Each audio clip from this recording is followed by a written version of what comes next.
সব বেঈমান খাইতেছে কিনা দুনিয়া।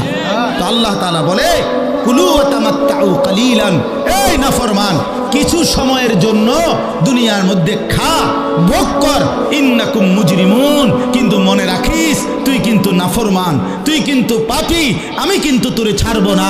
কবরের প্রথম রাত থেকে হাসরের ময়দানে আমি দেখবি তুই বান্দা আমি কত কঠিন কত কঠোর,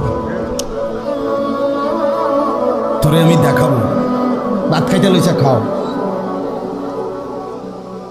ভাত খাইতে লইছ খাও বান্দা, এখানে আটকামু না, এখানে আমি জানোয়াররাও আটকাই না, আমি জন্তু জানোয়াররাও খাইতে দেই, তোরে দিতাম না কেন বেটা, খা বেটা।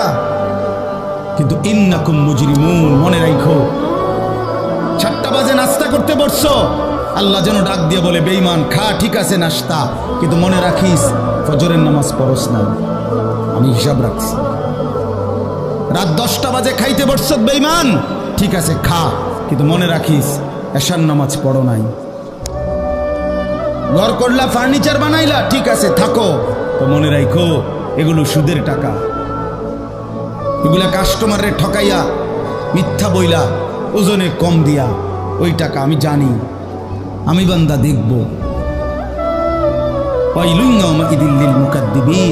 আবার বলতেছে আল্লাহ মিথ্যাবাদী নাফরমান তোমাদের জন্য বড় বেশি দুর্ভোগ।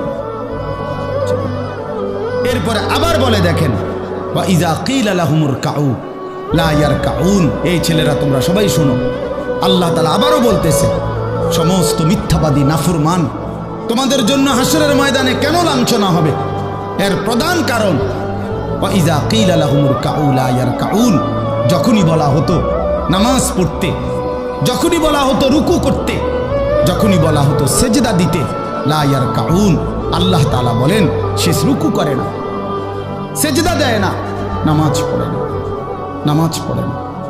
আল্লাহ বলেন আমি এতবার বললাম, এতবার বললাম, একটা দিনে 5 বার মসজিদে আজান হয়, একটা মহল্লায় শুধু একটা মসজিদ না, এক এক ওয়াক্তে এক একজনের কানে কমপক্ষে 10টা মসজিদ থেকে আজানের আওয়াজ আসে, ঠিক কিনা বলেন?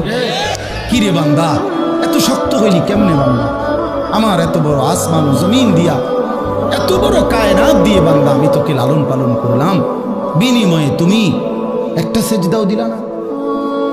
365 দিনে খোদার একটা বছর কোনো দিন ফজরের নামাজ পড়লা না, এ কেমন জিন্দিগি বাপ? এত এত কঠিন মানুষ কেমনে হয়, এত পাষাণ মুসলমান কেমনে হয় বাপ?